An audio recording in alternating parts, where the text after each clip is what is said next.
അല്ല, ഞാൻ എന്നോട് ചോദിച്ച ചോദ്യമാണ്, ഞാൻ ഇതിന് മറുപടി തന്നതാണ്. 80% ജനങ്ങൾക്ക് മനസ്സിലായിട്ടുണ്ട്, ഇതിൽ ഒരു പ്രശ്നവുമില്ല. പക്ഷേ ഈ കുത്തി നിറയ്ക്കുന്ന ഒരു പ്രചരണം ഉണ്ടല്ലോ, അതിൽ ഒരു 10-15% സമുദായത്തിന് ജനങ്ങൾക്ക് ഒരു ആശങ്കയുണ്ട്. ആ ആശങ്ക മനസ്സിലാവുമ്പോഴാണ് ഞങ്ങൾ ഗവൺമെൻറ്റിനോട് പറഞ്ഞത്, ആശങ്ക ഉണ്ടെങ്കിൽ ഈ ബില്ല് പാസ് ചെയ്യരുത്, അവർ ചർച്ച ചെയ്തിട്ട് മാത്രം ബില്ല് പാസ് ചെയ്യണം. അതാണ് കിരൺ റിജിജു ഇവിടെ വന്ന് പറഞ്ഞ് സംസാരിച്ച് ക്ലാരിഫൈ ചെയ്തത്. അല്ല, എന്താണ് കിരൺ റിജിജു പറഞ്ഞത്? നിങ്ങളെൻ്റെ റിപ്പോർട്ട് തന്നെ വായിക്കുന്നില്ലെങ്കിൽ ഞാൻ എന്ത് ചെയ്യാനാണ്? കിരൺ റിജിജു പറഞ്ഞത്, അങ്ങനെ ആശങ്ക ഉണ്ടെങ്കിൽ ഡൽഹി അവർ വരിക, ഞാൻ എക്സ്പ്ലെയിൻ ചെയ്യാൻ തയ്യാറാണ്, അദ്ദേഹം പറഞ്ഞാണ്. അല്ലെങ്കിൽ ഞാൻ ഇവിടെ വന്ന് എക്സ്പ്ലെയിൻ ചെയ്ത് പിന്നെ നമുക്ക് ഡിസ്കസ് ചെയ്യാമെന്ന് പറഞ്ഞു.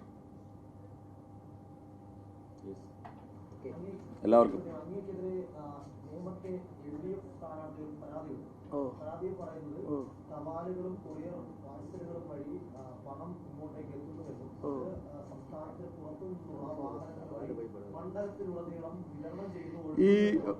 ഈ കോൺഗ്രസും CPM തമ്മിലൊരു കോമ്പറ്റീഷനാണ്. അപ്പോൾ ആരാണ് ഏറ്റവും എബ്സേർഡ് കാര്യങ്ങൾ പറയുന്നത്? കോൺഗ്രസ് ഇതുവരെ ഗോൾഡ് മെഡൽ ചാമ്പ്യൻ ആയിരുന്നു.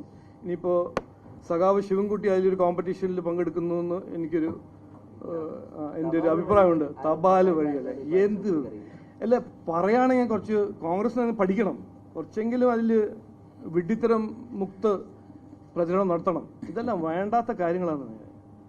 ഈ പേടി ഉണ്ടാവുമ്പോൾ, ഭയം വരുമ്പോൾ ഓരോന്നിങ്ങനെ പറയും. അത് മെയ് 4-ാം തീയതി വരെ ഉണ്ടാവും കുറച്ചെല്ലാം ഇതെല്ലാം. ഓ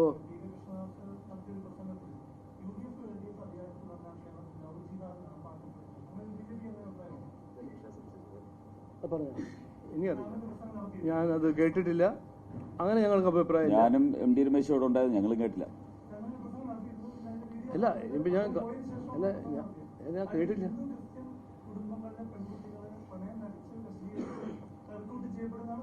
അല്ല, അങ്ങനെ ഒരു അഭിപ്രായം ഉണ്ടെങ്കിൽ ഞങ്ങൾ മാനിഫെസ്റ്റോയിൽ ഞങ്ങൾ ഉൾപ്പെടുത്തിയിരുന്നു. ഞങ്ങൾ അങ്ങനെ ഒരു അഭിപ്രായം ഇല്ലല്ലോ. സുരക്ഷിത കേരളം എന്നും പറഞ്ഞിട്ടുണ്ടല്ലോ. പക്ഷെ അതൊന്നും പറഞ്ഞില്ലല്ലോ, ഞങ്ങൾ മാനിഫെസ്റ്റോ ഒന്നും പറഞ്ഞില്ലല്ലോ. ഞങ്ങളുടെ കാഴ്ചപ്പാട്, ഞങ്ങൾ എന്ത് ചെയ്യാൻ പോകുന്നത് കൃത്യമായി ഞങ്ങൾ മാനിഫെസ്റ്റോ, നല്ല മാനിഫെസ്റ്റോ ആണ്, 4.5 മാസം അധ്വാനിച്ചുണ്ടാക്കിയ മാനിഫെസ്റ്റോ ആണ്. അതിലൊന്നുമില്ല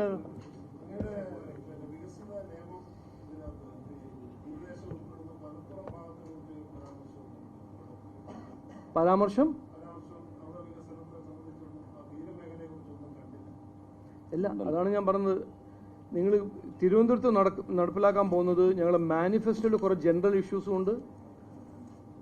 മൊത്തം തീരദേശത്തെ ഡെവലപ്മെന്റിനെ കുറിച്ച് മാനിഫെസ്റ്റോയിൽ ഒരു നല്ല ഫുൾ ചാപ്റ്റർ ഉണ്ട്. അപ്പോൾ അത്രയും കവർ ആവും അതിൽ.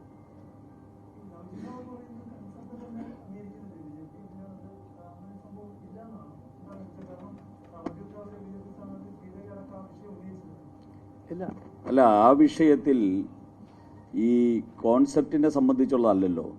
ഇവിടുത്തെ ക്രിസ്ത്യൻ യുവതികളെയും ഹിന്ദു യുവതികളെയും പ്രേമം നടിച്ച് തട്ടിക്കൊണ്ടുപോവുകയും സിറിയയിലേക്കും ഒക്കെ കടത്തുകയും ചെയ്യുന്നു എന്നുള്ളൊരു വിഷയം ഈ കേരളത്തിലെ സാമുദായിക നേതാക്കന്മാർ, വിവിധ ഹിന്ദു സംഘടനാ നേതാക്കന്മാർ, ക്രിസ്ത്യൻ സഭകൾ ഒക്കെ അതാത് കാലങ്ങളിൽ ഉന്നയിച്ചിട്ടുള്ളതാണ്.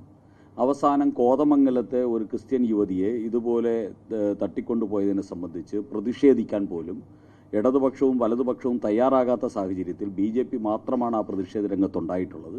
ലവ് ജിഹാദ് എന്നുള്ളത് ഒരു യാഥാർത്ഥ്യമാണ് എന്നുള്ള കാര്യത്തിൽ ആർക്കും സംശയമില്ല. അതിൻ്റെ ടെക്നിക്കൽ ടേമിനെ സംബന്ധിച്ചാണ് സംശയം. ആ ടെക്നിക്കൽ ടേം സ്വാഭാവികമായിട്ട് ഓരോരുത്തർക്കും ഉചിതമായിട്ടുള്ള ടെക്നിക്കൽ ടേം ഉപയോഗിക്കാം. ഇത് മാത്രമേ ഞങ്ങൾക്ക് അതിനെക്കുറിച്ച് പറയാം. കോതമംഗലത്തിൽ ഇത് നടന്നപ്പോൾ ഷോൺ ജോർജ്, ഞങ്ങൾ സ്റ്റേറ്റ് വൈസ് പ്രസിഡന്റ്, കൃത്യമായി പറഞ്ഞൊരു കാര്യം ഞാൻ ഇന്ന് റിപ്പീറ്റ് ചെയ്യുന്നു. ലവ് ജിഹാദ് എന്ന് പറഞ്ഞ ഒരു ഇഷ്യൂ ഉണ്ട്. പക്ഷെ അതിൻ്റെ ഒരു ലീഗൽ ക്രിമിനൽ ഡെഫിനിഷൻ CRPCയിലോ ക്രിമിനൽ കോഡിൽ ഇല്ല. അതാണ് കൊണ്ടുവരുന്നത്. അത് എന്താണ് പ്രോസിക്യൂട്ടബിൾ ക്രൈം, അതിൻ്റെ ഡെഫിനിഷൻ ഇന്നിപ്പോൾ ഇല്ല. അത് ചെയ്യണം, അത് ചർച്ച ചെയ്യണം.